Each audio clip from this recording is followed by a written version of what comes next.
Arda Güler et Lamine Yamal qui s'embrouillent, il manquait plus que ça. Le pire c'est qu'avant le match, Arda Güler parlait de la comparaison entre Lamine Yamal et lui et voici ce qui se passe maintenant. Et dans la même interview, voici ce qu'Arda Güler a dit par rapport à ce match. Il avait clairement dit ce sera un match difficile mais ce ne sera pas facile non plus pour l'Espagne. Ils ne connaissent pas encore l'ambiance incroyable qui règne à Konya, c'est-à-dire le stade de la Turquie. 6 buts à 0. Voilà, double passe décisive en plus de ça de Lamine Yamal. En plus de ça, Lamine Yamal qui se fout de sa gueule, ça m'énerve tellement. Le pire c'est que le quatrième but c'était un but 100% barcelonais. Regardez, voilà, Pedri qui conduit le ballon.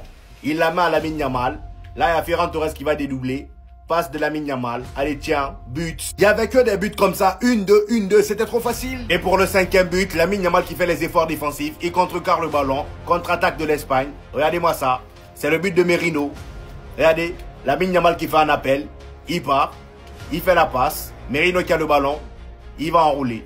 Voilà, il va enrouler. Trop facile. Le pire, c'est que la Turquie a bien joué, c'est ça le pire. Le sixième but, encore un joueur barcelonais, le même Pedri qui a marqué le premier but. Il vient clôturer la fête. Et allez, voilà, simple et efficace. But. Arda Güler, t'inquiète même pas, t'auras ta revanche à prendre au Classico. 6 buts à 0 les amis, en plus de ça, c'est en Turquie, à domicile. C'est ça ce que vous vouliez, hein. Un Arda Güler contre Lamine Yamal. Voilà comment ça s'est terminé. Arda Güler voulant jouer le ballon. Lamine Yamal qui se pousse pas pour pas le laisser jouer. Arda le pousse d'une manière arrogante. Il revient vers lui. Regardez-moi comment il se tient devant lui. En fait, il n'y a personne pour le calmer, ce type. En fait, je vais souffrir jusqu'à quand? Je vais souffrir jusqu'à quand? Il met des scores au Real Madrid à mon club de cœur. Il met des scores contre la Turquie, ma sélection. Et en plus de ça, il se tient de manière autant arrogante devant mon joueur. Après la performance que ce cheval a sorti. T'es là pour me ruiner ou quoi? Je suis là, je prends ta défense de temps à autre. Mais toi non, toi c'est à base d'humiliation. Tu humilies nos joueurs, tu humilies encore une fois nos joueurs. Encore? Là, je vais pleurer. Le mec s'enfonce en pleine surface, encerclé par 3 joueurs. Bien évidemment, ça ne change rien. Le mec se balade. Le mec délivre 2 passes D. Le mec se tient arrogant devant Arda. Je crois que j'ai jamais autant souffert d'un match. J'ai jamais autant souffert d'un match. Faites que cela s'arrête. Faites que cela s'arrête. J'ai envie de le voir souffrir. S'il vous plaît, j'ai envie de le voir souffrir. Je suis désolé, hein, Arda Güler est tellement fort. Arda Güler, les gars, on le voit. Aujourd'hui, il est dans une équipe de Turquie qui fait pas le poids par rapport à l'Espagne. Certes, ok, la Turquie, ils ont du mal, ils galèrent. L'Espagne, ils sont en train de les tuer, de les dominer et ils marquent des buts vraiment de classe mondiale. Mais les gars, Arda Güler est le moteur de l'équipe. Arda Güler est le cerveau de l'équipe. Il peut venir prendre le ballon bas, le chercher, le monter balle au pied, arriver à dribbler. Et les gars, ce qui est impressionnant, c'est que lui, dans une équipe en difficulté, il arrive à dribbler des gars, les gars, en face qui sont à l'aise. Le milieu en face, Zubimendi, Merino, Pedri, il arrive à passer à travers. Quand il veut pas monter la balle, il fait du jeu long, il est précis, il est bon. Dans les passes, il est bon. Face au but, il bégaye pas, il a le tempo du jeu. Franchement, les gars, Arda Güler, je pense que ça va être un milieu qui peut marquer une génération au Real Madrid parce qu'il sera entouré de bons joueurs. Avec la Turquie, ça va être un petit peu plus difficile étant donné qu'il n'est pas entouré forcément des meilleurs joueurs. Mais lui, je suis quasiment sûr qu'il va faire partie des meilleurs joueurs du monde à suivre dans les prochaines années. Il est vraiment incroyable. Moi, je suis vraiment impatient, les gars, de voir Arda Güler à son prime, quand il sera à son plein potentiel dans une équipe du Real Madrid qui va être bien huilée. J'espère cette année sous Xabi Alonso, on va déjà voir un Arda Güler monter de niveau et ça peut être juste vraiment fou en fait. Parce que lui, quand on va l'associer au milieu de terrain avec des Jude Bellingham, quand tu vas pouvoir lancer des Mbappé, des Vinicius en attaque, je pense les gars qu'on va vraiment manger Gucci. Il est trop fort, ce joueur, mais pas comme les autres. Ce joueur est hors du commun. Il envoie un crochet de l'espace pour enrouler et ajuster sa kire aux 25 mètres. Le golasso et le bijou, encore une fois, signé Pedri. Oh, c'est trop Pedri. Oh, c'est trop Pedri, c'est trop ce mec. C'est trop ce mec. Quel but de Pedri. Quel but. Fin de frappe. Il emmène le joueur qui vient sur lui et il enroule derrière. Magnifique but de Pedri. Magnifique but. Quel joueur Pedri. Quel joueur exceptionnel. Quel joueur exceptionnel. Mais quel magicien. Pedri c'est trop. Pedri c'est trop. Je vous l'ai mis sur Insta. Aïe aïe aïe aïe aïe aïe aïe. Qu'est-ce qu'il est fort. Pourquoi il est pas madrilène ce fou? Ah, parce que le Real Madrid l'a recalé. Le pire dans tout ça, c'est que j'y ai cru. Perdre contre l'Espagne n'est pas choquant. J'accepte de perdre. J'accepte pas de perdre 6-0. Pas chez nous, pas en Turquie, où vous avez dit que ça allait être compliqué, où vous avez dit qu'ils allaient souffrir. Ils ont bien souffert tellement ils ont souffert. Ils ont débloqué Ronaldo Prime. Il y a même Iniesta qui est revenu dans la partie. Et comme si ça suffisait pas, j'ai aussi assisté à Lamine Yamal arrogant. On vous suit de génération en génération. Tout le temps on fait confiance. Tout le temps on dit vas-y on va faire confiance aux jeunes, aux pépites, aux cracks. Pour nous proposer ça, 6-0 à domicile. Même pas un but pour l'honneur. Même les plus anciens des anciens nous ont jamais proposé un tel contenu. On s'est fait soulever à un tel point qu'il n'y a pas de mots pour décrire ça. J'en ai rien à faire, hein. Lui a joué bien pendant 20 minutes. Non, j'en ai rien à faire. Vous savez ce que c'est la Turquie? C'est pas ça. Vous avez pas la moindre fierté. Des mecs fiers, ils prennent pas 6-0. Je suis tellement en train de serrer. J'ai jamais vu une telle humiliation. Ça va être quoi le match retour? En fait, j'ai compris, on prend 12-0 le double en Espagne, c'est ça? Je suis dégoûté. Je m'attendais à tout sauf à ça et en plus, j'y ai cru. J'y ai cru en plus comme un con. Je suis trop naïf. Alors, c'est à main levée. Espagne, il y a quoi? Ça, c'est un petit match contre un de vos petits frères de la Turquie. C'est pas classique, quoi. Parce que vous avez vu Arda Güler dans Turquie, en même temps, vous marquez beaucoup de buts. Il y a quoi? Qu'est-ce qu'il y a?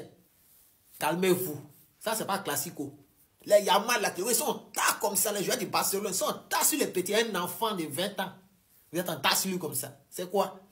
Calmez-vous. Il y en a PCS. Donc, tu aimes les menaces. Tu aimes les menaces. Aujourd'hui, tu as fait un bon travail. Parce que tous ceux qui suivent le PCS sur Facebook ou bien sur TikTok et sur le canal, ils ont vu ce qu'il a fait aujourd'hui. Vous me regardez, il ne parle pas trop. Hein. C'est rentré zo. Tchao, petit. Tu es un monument. Mais il ne faut pas toujours vouloir, hein, quand tu es menacé, il faut toujours faire moins bien. C'est comme ça que tu es là. Il t'a déjà parlé. Hein. Tu sais combien de personnes qui consultent toi dans le pays là. Tu dois faire toujours un bon mouvement. Regardez l'Espagne. Calmez-vous, le petit, il est seul dans Turquie. Là. Dans Turquie, il n'y a pas quelqu'un dedans. Aïe, on dit classico bientôt. C'est ça qu'il s'agit. 3-0. On arrive à perdre chez nous 3-0 à la mi-temps. On joue pas un mauvais football, mais le match se gagne sur des détails. Et je vous promets que le premier but qu'on s'est pris, Hakan Çalhanoğlu, comment ça se fait que tu te jettes comme un joueur de district, frère? T'as été nominé dans le top 30, t'as été nommé top 30 Ballon d'Or. Comment tu fais pour te jeter sur une vieille feinte de frappe, frère? Je vous promets que le football est facile quand il y a Pedri dans votre équipe. Je vous promets, ses déplacements, même sans ballon, il est incroyablement fort, il faut dire les termes. Et l'Espagne, il joue très très bien. De toute façon, j'ai dit que c'était la meilleure équipe au monde, qu'on aurait pu les battre parce qu'on ne joue pas un football dégueulasse finalement. Et heureusement que Lamine Yamal rate celui-là, parce que sinon il y avait 4-0. Je ne sais pas d'ailleurs comment il a fait pour rater. Il a tué un pigeon, mais heureusement qu'il a raté celui-là. Après, c'est surtout dans les replis défensifs que j'ai vu beaucoup d'erreurs. Comment ça se fait que les mecs, ils viennent plus vite à 3-4 chez nous en contre-attaque et que nous on reste à 2, alors que les mecs, je vois Hakan Çalhanoğlu, il court pas. Je vois Kenan Yıldız, il est déjà KO, il n'arrive pas à faire de repli. Mais c'est une dinguerie en fait.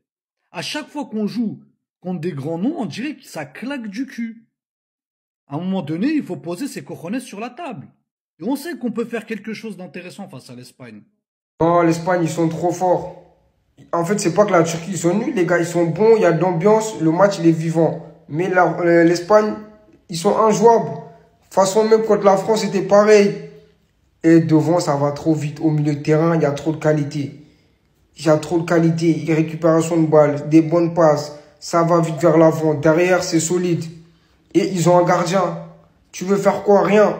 Mais quand je regarde l'Espagne jouer, je me dis que Hansi Flick, il se moque de nous. Pour bien jouer au football, pour gagner des matchs, t'as pas besoin d'avoir une défense haute et de jouer leur jeu. T'as pas besoin de ça. Ça te met en difficulté pour rien. Il a juste à regarder l'Espagne jouer. Le Barça, on doit jouer de la même manière parce que de base, l'Espagne, ils ont copié sur le Barça. Donc voilà, il y a les joueurs qui sont en Espagne, c'est souvent les Barcelonais. Voilà, c'est nous, on produit du beau football. Donc, il doit revenir avec une bonne défense, des défenses basiques qu'on connaît. Faut arrêter avec ça, la puce d'orge. Non, moi, je veux plus, les gars. Parce que si on joue contre eux là, on est foutus.